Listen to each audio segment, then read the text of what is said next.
What if love was never pure? What if every kiss, every vow, every desperate longing was nothing more than a disguise for war? Nietzsche never trusted the idea of true love. He didn't see women as angels to be adored or as objects of worship. He saw them as forces of nature, unpredictable, dangerous, alive with will. And in that force, he saw something most men refused to face. That love is not harmony. Love is a battlefield, a struggle of hidden desires, power, and resentment. We want to believe in romance. We want to believe in salvation through another person, but Nietzsche ripped off the mask and asked the question we fear most. Do you really love them? Or do you just love the power you feel in their presence? This is not a love story. This is a confrontation with what Nietzsche truly saw in women and the truth that men still refuse to admit. Before we confront Nietzsche's brutal view of women, we need to understand the man who carried it. Friedrich Nietzsche lived most of his life in isolation, a fragile body plagued by illness, a mind that burned too fast, too fiercely to be understood by the people around him. And when it came to love, his story was marked not by passion fulfilled, but by rejection, disappointment, and silence. There was one woman in particular, Lou Salome, brilliant, sharp, unafraid. Nietzsche fell into a storm of fascination with her. But what happened? She refused him, not once, but twice. And this refusal didn't just bruise his ego, it deepened his suspicion of love itself. For Nietzsche, love was never the story of two souls meeting. It was the theater of power, a place where even the purest words could hide a strategy, a test, a weapon. And that's why he wrote about women the way he did. Not because he hated them, but because he saw in them the raw truth of life, will to power, disguised as affection. He believed women embodied something men often tried to deny, that love itself was not a gift, but a negotiation of strength. To Nietzsche, every declaration of devotion carried a shadow. Every promise of eternal love contained an unspoken calculation. Who holds the power? Who surrenders? Who dominates the story? And who is reduced to a supporting role? This perspective didn't come from bitterness alone. It came from the same eye that looked at morality, religion, and society and saw illusions pretending to be eternal truths. Just as he tore apart the false comfort of God, Nietzsche tore apart the false comfort of romance. Because to him, illusions are not harmless. They chain us. They turn the most alive experiences, like love, into prisons of expectation. And the prison is always decorated with beautiful words: forever, destiny, soulmate. Nietzsche's personal wounds shaped his vision, yes, but more than that, they sharpened his ability to see what others refused to admit. That beneath the poetry of love lies the reality of power. And that's where Nietzsche's most dangerous thought begins.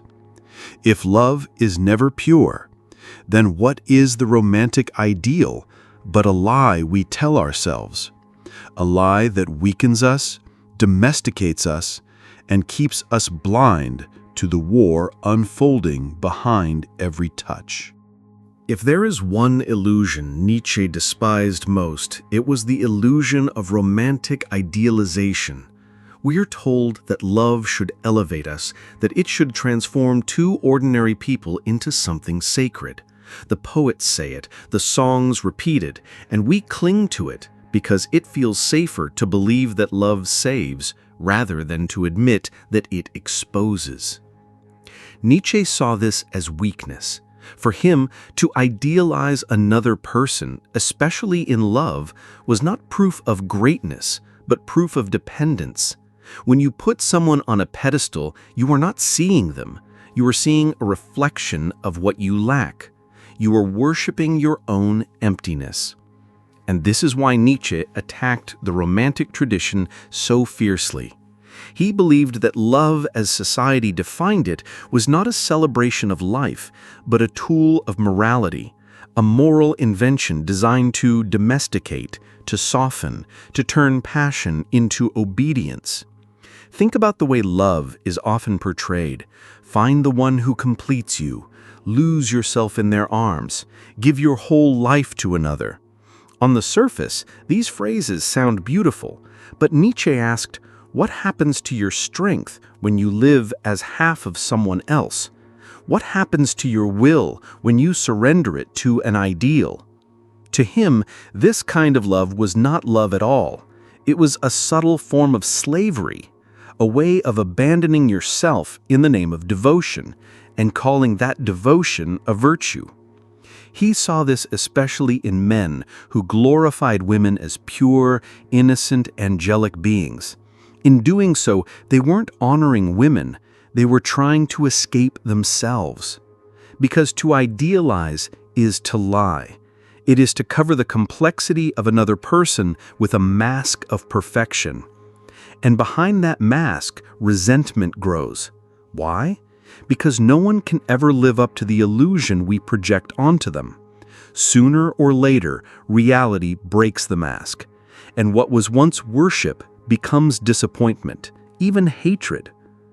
Nietzsche believed this cycle of idealization and disappointment was one of the greatest prisons of human relationships. It keeps us dependent, it keeps us wounded, and it blinds us to the real dynamics at play. For him, to love someone romantically was often just to seek salvation in disguise, a salvation that never truly arrives. This is why he claimed that the so-called purity of love was a lie. Because what we call purity is nothing more than fear of seeing the other as they are, flawed, chaotic, full of contradictions. To admit this takes courage. But most people don't want courage. They want comfort. And comfort, Nietzsche warned, is the slow death of the soul. And if the romantic illusion is nothing but a mask, then what lies beneath it? For Nietzsche, beneath every tender word, every promise of devotion, every act of surrender, there is not harmony, but conflict, not peace, but struggle. Love is not union. Love is war. If romantic love is only an illusion, then what is love in its rawest form? For Nietzsche, it was never harmony. It was never two souls blending into one. It was a struggle, a battlefield where wills collide, where desire conceals strategies, and where attraction itself becomes a form of combat. He saw love not as a sanctuary, but as an arena. And in this arena, man and woman do not play the roles of saint and worshipper, but of rivals. Not rivals in the sense of enemies, but in the deeper sense. Each is testing, each is resisting, each is measuring the other's strength. That is why Nietzsche often described women not as passive recipients of male desire, but as active players in the game. To him, women were strategists of power, masters of disguise, skilled at testing the resolve of men. And what most men called mystery or femininity, Nietzsche saw as a form of will to power, a subtle war disguised as tenderness. Desire itself, he argued, is never innocent. When you desire, you are not simply drawn toward beauty, you are pulled into a dynamic of conquest and surrender. You want to possess, but you also want to be possessed. And in that tension, in that dance of domination and submission, love reveals its true nature, not as purity, but as power. Think of how often love stories are described as battles. She conquered his heart. He fought for her affection. Even our language betrays the truth Nietzsche pointed to. Love is not peace. Love is victory and defeat. It is strategy and counter-strategy, disguised in poetry and vows. And yet Nietzsche didn't see the struggle as something tragic. He saw it as honest. Because where there is will, there is life. And where there is no struggle, there is no depth. To remove the struggle from love would be to sterilize it, to turn it into something lifeless, tame, and false. This is why he mocked the dream of eternal harmony, because harmony in the Nietzschean sense means stagnation. Two people who no longer test each other, no longer challenge each other, no longer resist one another, are no longer alive in their bond. They are simply coexisting, numbed by the illusion of peace. But the true pulse of love, Nietzsche believed, is conflict. Not hatred, not cruelty, but the recognition that two beings with powerful wills will always collide, and that this collision, far from destroying love, is what gives it intensity. It is here that Nietzsche delivered one of his most unsettling insights, that even in our most intimate bonds, we do not seek only affection, we seek power. We seek to test our strength against the other, to feel the resistance that proves we are alive. And this is the reason why so many relationships collapse under the weight of their own illusions. When one partner stops testing, when one stops resisting, when one surrenders completely, the dynamic dies, the battlefield is empty, and love, stripped of its struggle, withers into routine, boredom, or contempt. So for Nietzsche, the highest honesty was to admit, love is not the absence of war. Love is the most intimate form of war. And those who deny this are condemned to disappointment, because they will cling to an illusion that life itself refuses to honor. But there is a darker side to this battlefield, because not everyone enters love with equal strength. When we lack power, when we carry unhealed wounds, the struggle of love becomes poisoned. It turns into resentment, a silent weapon we use against the very person we claim to adore. If love is war, then resentment is its poison. And for Nietzsche, resentment was not just an occasional shadow in relationships, it was their silent foundation. Resentment begins when one partner enters the battlefield without enough strength. When instead of engaging in the struggle of wills, they seek refuge, salvation, or escape in the other. They don't love the person, they love the idea of being rescued. They don't desire the individual, they desire the power, the validation, the healing that the other seems to hold. But this illusion never lasts, because no one can save you from yourself. No one can permanently carry the burden of your wounds. And when the illusion cracks, resentment takes its place. Nietzsche saw this dynamic everywhere. Men projecting their weakness onto women, demanding that love redeem them. Women projecting their wounds onto men, demanding that love complete them. Both sides turning the other into a mirror of what they lack, and then hating the reflection when it inevitably disappoints. This is why Nietzsche believed resentment was not just personal, but cultural. Society teaches us to expect salvation in love, to imagine that another person will erase our suffering. So we approach love not as warriors, but as beggars. And when the other fails to deliver the miracle we demanded, resentment blooms like rot under the skin. Resentment transforms passion into blame. What once was desire becomes accusation. You don't love me enough. You don't make me feel safe. You're not who I thought you were. But Nietzsche would say, of course they aren't, because you never loved them. You loved your fantasy of them. And when reality shattered that fantasy, you called it betrayal, when in truth, it was only truth. The danger of resentment is that it keeps us trapped. Instead of confronting our own weakness, we weaponize love. We punish the other for not being the savior we demanded. We poison the bond with unspoken debts, with silent bitterness, with the hunger for power disguised as devotion. For Nietzsche, this was the great tragedy of human relationships, that love, instead of liberating us, so often becomes another form of enslavement, because we are not strong enough to love without illusion. We are not courageous enough to see the other as they truly are. And so we cling to resentment because it feels easier to blame someone else than to face the uncomfortable truth about ourselves.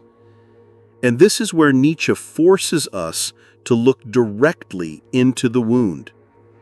If resentment is born from illusion, then what is left when all illusions are stripped away?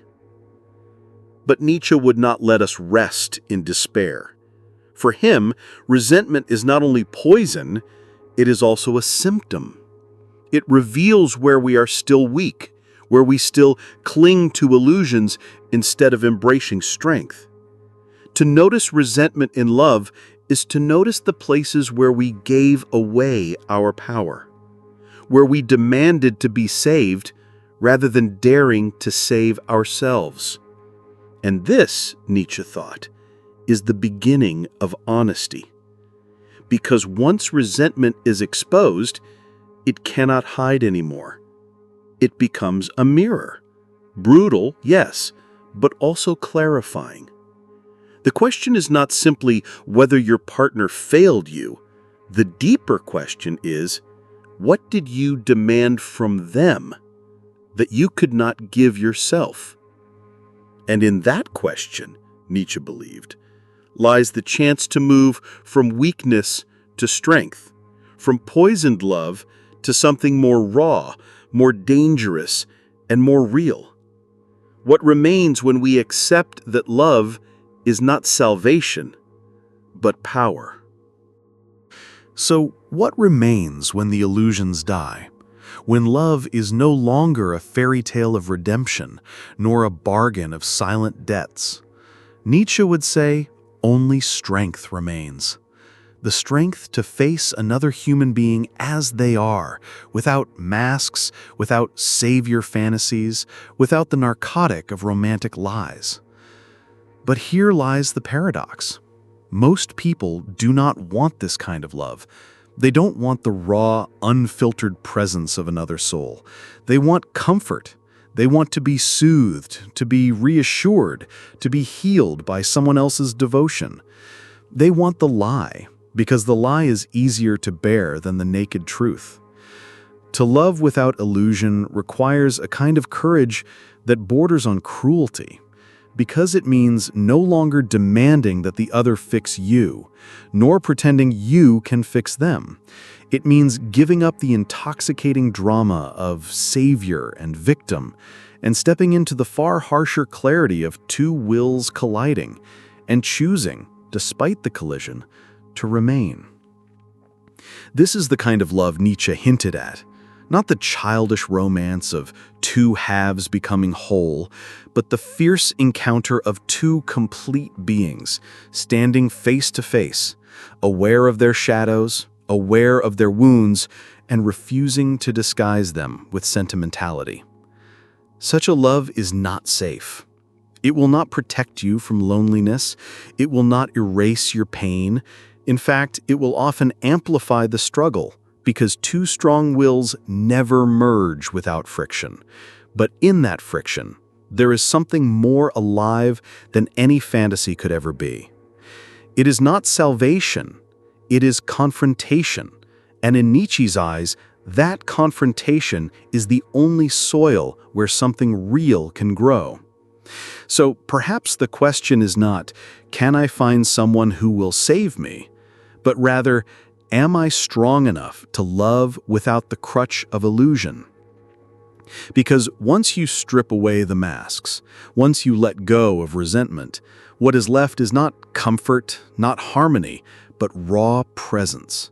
The willingness to meet another not as a redeemer, but as a rival, as mirror, as fellow warrior in the chaos of existence. This is not the love people write poems about. It is not the love that sells novels or fills wedding vows. It is darker, heavier, sharper, but it is also more real. And in Nietzsche's world, reality, no matter how brutal, was always worth more than the most beautiful lie. And so we return to the wound. Love without illusion is not a dream. It is a demand. It asks whether you can stand naked before another soul, without disguise, without savior, without debt, and still choose to stay. That choice is not safe, but for Nietzsche, it is the only love that deserves the name.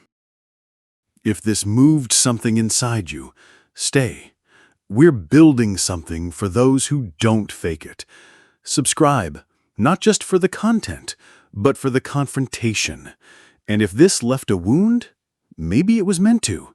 Sometimes the best way to go deeper is to share the pain. Share it. Somewhere, right now, someone still believes love will save them, still waits for another to heal the wound they refuse to face, still calls dependency devotion and illusion romance. This won't make the dream safer, but it might expose why it keeps collapsing. Let this reach the ones still mistaking fantasy for love. Let it remind them. What you called betrayal was only the truth revealing itself. And if that truth hurts, maybe that's where real love finally begins.